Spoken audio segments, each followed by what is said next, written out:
Welcome to the 2025 Teach Access Student Academy. I am Rolando Mendez, Director of Education at Teach Access. We're excited to have you here.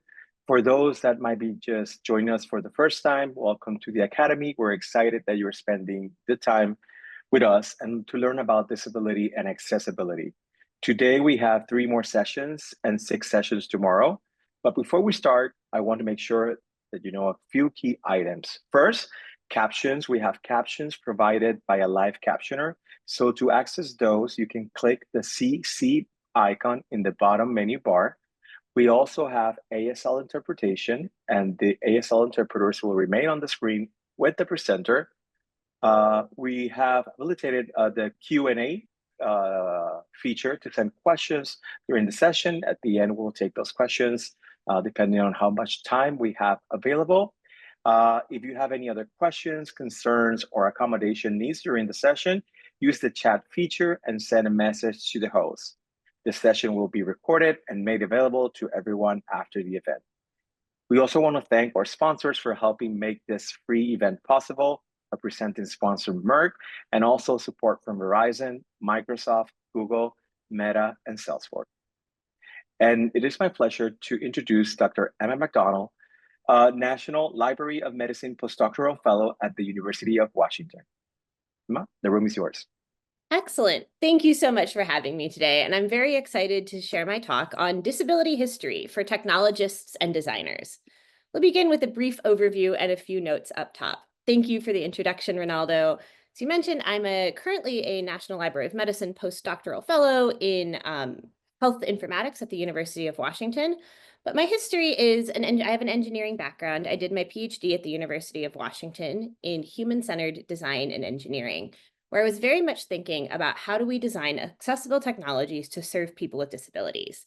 At the same time, I was very lucky at the University of Washington to take disability studies graduate coursework and do a graduate certificate in disability studies. And that fundamentally shaped the kind of research I do and the kinds of questions that I asked. So a few years ago, I sat down to think about if I had a half hour with folks, what could I share about what I've been learning from disability studies that could shape at least the kinds of questions people know to ask when they are doing accessible technology research? And so that is what I will endeavor to do for you all today, give you a half-hour overview of a much larger field that can hopefully point you in the right direction if you're curious about doing future work that is more informed by disability studies history and current community. Today's talk is going to focus on language and disability before we get into the history of eugenics, disability rights, and the present of disability justice. We're going to start with language and disability. And I start here because I think when people are newer to conversations about accessibility and disability, language can be a stressful stumbling point because there is a lot of terminology that goes along with disability. And people care about this in large part because language has historically been used to harm disabled people. We have a lot of ableism and bias against disabled people in our day-to-day language. So I'm going to give you the basic intro on language here, and this is always something you can ask specific questions about. Let's start. If we're talking about disability, how do we refer to the people we mean? Is it person first language, person with a disability, or identity first, disabled person? Person first language has some history coming from parents and disability professionals. Around the 80s and 90s, folks started to say, wait a minute, we need to center the fact that people with disabilities are people. So we should say they are people first. And this was often well intended. However, many folks with disabilities went, wait a minute, you needed to say person with a disability to remember my personhood? This little trick of language wasn't actually the problem here. It is systemic depersonalization and dehumanization of disabled people that isn't going to be fixed by saying person with a disability. In fact, many disabled people do not like person-first language and prefer identity-first language, seeing disability as part of an identity. You wouldn't call me a person with womanness. You would call me a woman. So call me a disabled person instead of a person with a disability. However, when I present this work, I always like to make sure that I include that person-first language does have a history among some self-advocates with intellectual and developmental disabilities. for whom their primary experience of moving through the world is often not being treated like a person, and centering their personhood is an important task. So if you're working with folks with intellectual and developmental disabilities, you might lean towards using person-first language. Also, there are disabilities that just don't play nicely with identity-first language. There isn't an adjective form of muscular dystrophy, so you don't have to do linguistic gymnastics. It's a person with muscular dystrophy. I tend to use a mix of both, people with disabilities, disabled people. In my writing and teaching and talking, I default towards identity first, however. So if we've talked about how we refer to people with disabilities, how do we refer to people without disabilities? Words that have been seen in recent years are able-bodied versus non-disabled person.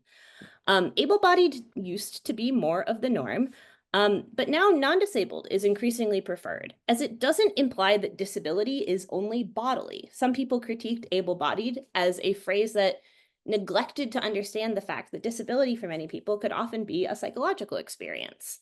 Also, this trick in language comes in part from disability studies scholar Simi Linton, who prefers the term non-disabled as it makes not disability the normal state and non-disabled the non-normal state.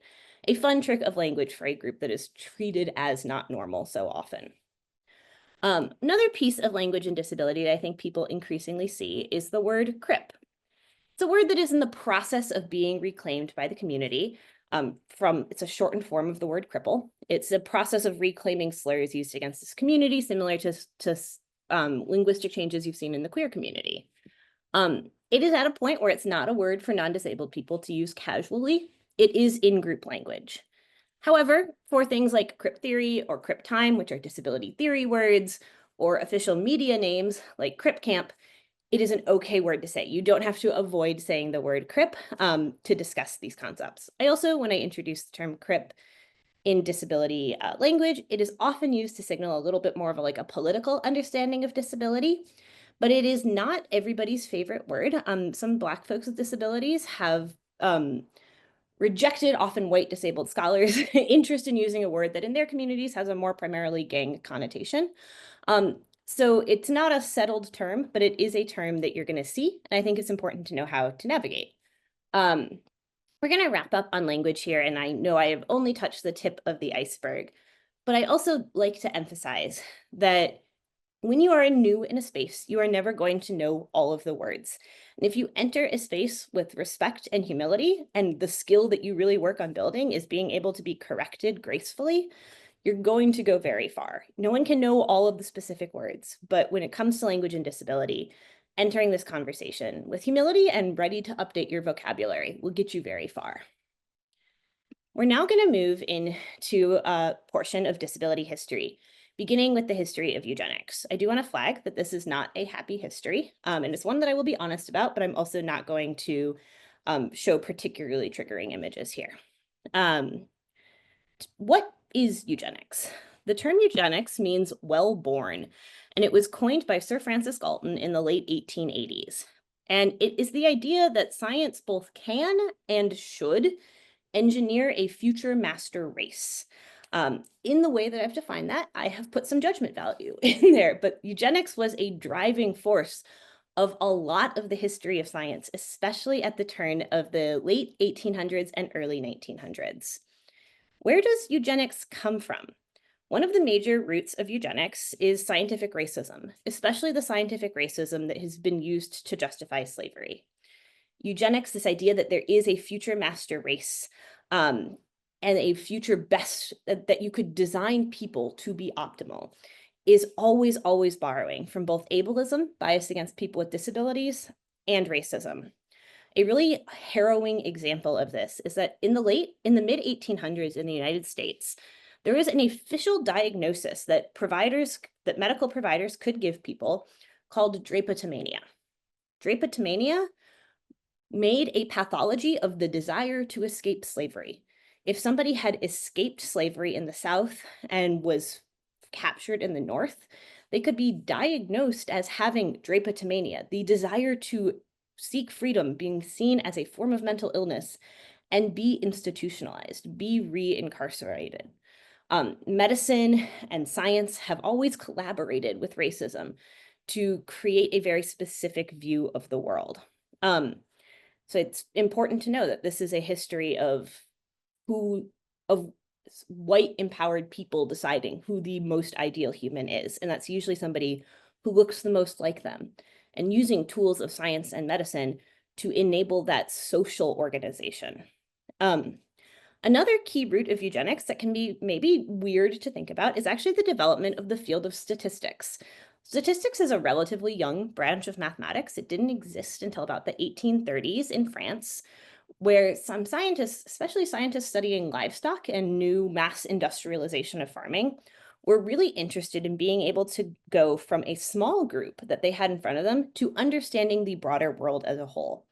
And so the science of statistics was born, the ability to study a small sample and generalize to a larger population in a way that allows you to predict things. This is the creation of the bell curve. And this was astonishing and revolutionizing for the way that people were thinking. Prior to the invention of statistics, if you were thinking about who the best person could be, you're often thinking of this more classical ideal. In Europe, in pre-statistics time, if you're thinking of the ideal woman, you're thinking of a Greek goddess with the implicit understanding that nobody is ever going to be a Greek goddess. This like history of a neoclassical ideal was always going to be something that humans would fail. However, now that we have these tools to measure who is the best, who fits, and define what we think best is, all of a sudden, the best person becomes a measurably best person. We start to be able to put things like height and weight and intelligence on a bell curve and identify the people at the very top end of the bell curve who we're particularly fond of, and the people at the bottom end of the bell curve who we now have ways to demonstrate, measure, and discriminate against.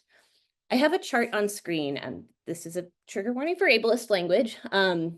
It says stair step of different people at different grades on the stairs. The stairs are labeled idiot, low grade imbecile, medium imbecile, high grade imbecile, and moron.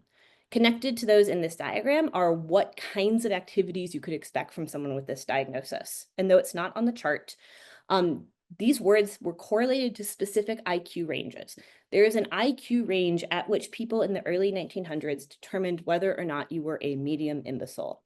And those classifications had a lot to do with how much freedom, autonomy, and control of your life you would have following that arbitrary, and we now know racist and biased IQ test. Once we could measure things, we started to be able to use that measurement in service of discriminating against the people society was not interested in having involved. This is also a place where I like to highlight that these are words that you hear non-infrequently in day-to-day language, but when you see them in this context, are apparently violent. This is why disabled people often care a lot about language. There's a history here that isn't always apparent if it's not one that feels connected to your world.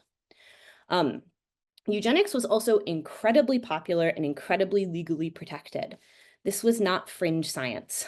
In fact, there's a landmark US Supreme Court case, Buck v. Bell. In 1927, Carrie Buck was forcibly sterilized against her will, and she fought this in court.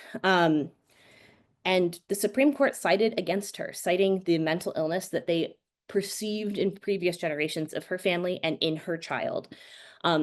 Justice Oliver Wendell Holmes, in his deciding opinion, wrote, "3 generations of imbeciles are enough." This has never been overturned in US law. It is still US law that we can discriminate and sterilize and do violent things against people on basis of perceived mental disability. This was not people doing racism in a corner. This was the heart and practice of American and European science from 1880 to 1945. I got ahead of my slides here. Eugenics fell as the dominant scientific and political framework around 1945. And those of you who are scholars of history can look at that year and guess about what might have been happening. Nazism borrowed eugenics from American scientists, and it was the driving force of the Holocaust. In many ways, the Holocaust perpetrated by Nazi Germany was a logical endpoint of eugenics. It was using all of this new science in favor of systematically and violently eliminating all the people not seen to be ideal. And after World War II, there was a move away from public support of eugenics. Seeing that logical endpoint of this ideology displayed so clearly made it such that there could no longer be Society of Eugenics conferences that all of the great people who are hailed as great innovators of the 20th century were attending. All of the Thomas Edison, all of these great scientists who get remembered for their contributions to building this field were attending conferences about eugenics. This was what they believed. We still see eugenics underneath many day-to-day policies. And I'm going to pause to let the interpreter switch because I can see you're trying to switch. Eugenics has not gone away. There are still many ways that if you look at day-to-day life, you can see a preference towards certain kinds of people and bodies. But after World War II, this became something that people had to take a hard look at as something that they would believe and purport honestly. I spend time focusing on this part of history that so often doesn't get taught because I did many, many years of an engineering education before it was ever introduced to me that engineering, that science, that technology are not always a universal good. When we study the history of science and technology studies, a critical field looking at how the world has been changed by science, we see a lot of harm, but that infrequently makes its way into our curriculums. And I think as people who want to work with marginalized communities, it is our responsibility to know that when we enter scientific inquiry with disabled people, we are not entering a background where science is an unequivocal good. In 1924, if I was teaching about accessibility and disability, I would be teaching about eugenics, and I would be seeing disability as something that my goal would be to eliminate. But in 2025, I am sitting here as a disabled person who is excited to work in accessibility. Things have changed. How did that happen? The answer is activism. Disabled people's activism has made a significant change in how we understand disability, how we build our societies around disability, and how we include disabled people. We're going to get started with the history of the disability rights movement, which has its roots in Berkeley, California. In the 1950s, a polio epidemic spread across America, leaving especially young kids disabled for life. And in the 1960s, these young kids were now teenagers looking to go off to college, and American universities were utterly and completely unprepared for them. Ed Roberts was one such student. He had polio as a young kid and was a lifelong ventilator user, and he wanted to go to college. And he had a mom who was a really good advocate. He applied to Berkeley, California, and was told no. And he and his mom said that wasn't an acceptable answer and worked with the University of California at Berkeley to figure out how to make it possible for Ed to go to school. Berkeley ended up renovating the top floor of their student health center to be a combination hospital dorm, and Ed moved in and was able to go off to college independently. And once Berkeley had the setup for one student who used a ventilator, they could have more than one student who used a ventilator come to school there. And you started to have these young folks who had been disabled by polio showing up to college independently with all the personal care assistance and medical support they needed to go to college in Berkeley in the 1960s. Revolution was in the air, and you had a chance for these young folks to get together, to share space, to share experiences, to share perspectives, and to start to try and rebuild the world around them. You got a critical mass of young, politically minded, disabled folks in Berkeley in the 1960s. And actually, to this day, Berkeley remains one of the most accessible places in the US due to activism from this group of college students who called themselves the Rolling Quads, quad for quadriplegic. After they graduated college, one of the big things this group of folks went on to do is develop what are called Centers for Independent Living, which actually still exist today. And we're focused on how do you allow disabled folks to live independently in community. This is not a rugged American, pull yourself up by the bootstraps idea of individualism. It's how do I live independently with all the support that I need? And when looking to staff people to help people live in community, they went to the experts disabled people who were figuring out how to live in community on their own. Setting up a resource center for people to call in, say, you know what, I have got 20 hours of personal care assistant a week paid for by the state, but I am finding it so hard to find a personal care assistant. You got anybody? And often they did. People worked their communities and built this ability to support not just disabled folks going to college, but living independent lives in communities afterwards. And this started to make small scale changes and eventually ran into federal policy. Specifically, Section 504 of the Rehabilitation Act of 1973. This was legislation that followed World War II to support veterans returning home from the war and rehabilitating them. And it was updated. Specifically, Section 504 was updated in 1973 to read, no otherwise qualified individual with a disability in the United States shall, solely by reason of his or her disability, be excluded from the participation in, be denied the benefits of, or be subjected to discrimination under any program or activity receiving federal financial assistance. For the first time in US law, disabled people are treated like a class of people with civil rights. And by all accounts, the person who wrote this had no idea what they were doing. But the disabled people who read it absolutely did, and were very invested in it being enforced. But it was a largely unfunded mandate that was not immediately enforced. By 1977, a group of disabled activists were really pushing in the San Francisco Office of Housing, Education, and Welfare, HUE. Now this is HHS.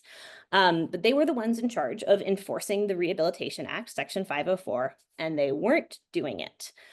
So we're in Berkeley, or we're in the Berkeley area. We're in the Bay. And you've got this group of politically minded young disabled people who have had their worlds changed, who go, enough is enough, and take over the 4th floor of the HEW San Francisco office to stage a sit-in. They last for 27 days. Groups of disabled people with high support needs and a lot of cross-disability groups. You've got blind people, you've got deaf people, you've got people with polio. People who had often been kept in separate corners are organizing together. And actually a group from this protest went to Washington, D.C., and were able to meet with the legislators in charge and finally get 504 to begin to be enforced. This story is beautifully documented in the documentary Crip Camp, which I highly recommend if you haven't seen it. This was cross-disability and cross-movement solidarity. Groups like the Black Panthers, United Farm Workers, and LGBT activist groups made it possible to sustain this strike. It was an understanding that disability was a civil right that everybody was invested in, that made a difference across groups. And in between 1977 and 1990, you saw continued activism by disabled people, but you didn't see big landmark events until we got to the passage of the Americans with Disabilities Act in 1990. Section 504 applied to anything that had been federally funded, which is a lot of things in day-to-day life, but isn't your local bakery, isn't always your kid's school. It isn't the ability to go in to the grocery store, to go shop for clothes independently. Just making federally funded entities accessible is not enough. So along comes the American with Disabilities Act, whose mandate is to provide a clear and comprehensive national mandate for the elimination of discrimination against individuals with disabilities. I think it's really interesting and useful to know what the ADA says and what the ADA means when they're talking about disability. Under the ADA, a person has a disability if they have a physical or mental impairment that substantially limits one or more major life activities of such individual, a record of having such an impairment, or a record of being regarded as having such an impairment. You're protected under disability civil rights law in the US if you're a disabled person. You're also protected if you had cancer a year ago and you're okay now, but you got fired from your job for needing to seek cancer treatment. That was disability discrimination under the ADA. You're also protected if you have been regarded as having a disability. Maybe you don't identify as a person with a disability, but your boss fired you on basis of mental competency. It doesn't reflect your identity, but you were discriminated against due to that person's ableist beliefs, and therefore you're protected by the ADA. The ADA is also really broad in terms of what constitutes a disability. We see major life activities as this key phrase. What are they? And apologies to my interpreter for a long list. It includes, but are not limited to, caring for oneself, performing manual tasks, seeing, hearing, eating, sleeping, walking, standing, lifting, bending, speaking, breathing, learning, reading, concentrating, thinking, communicating, and working. But that's not all. It also includes the operation of a major bodily function, including, but not limited to, functions of the immune system, normal cell growth, digestive, bowel, bladder, neurological, brain, respiratory, circulatory, endocrine, and reproductive functions. This is a long list of things that could mean that you have a disability in this country. And a lot of us cross in and out of these daily. But even though your ability to breathe when you have the flu or a cold might be severely impacted, most people don't identify as disabled based on the fact that they had a cold once. There is culture and interesting ways that people develop a disability identity, but I think it's really useful to know about this legal background. And this came from the disability rights movement. A legacy of the disability rights movement was that disability is now considered to be a social category, and disabled people are a group that experiences systemic discrimination, not solely a set of individuals with medical diagnoses. Also, from this, we understand that disabled people can make their own political demands. One of the key slogans of the disability rights movement is "Nothing about us without us." No decisions about disability get made without disabled people. However, this movement was very white and very male, and it overwhelmingly focused on the experiences of people with physical disabilities.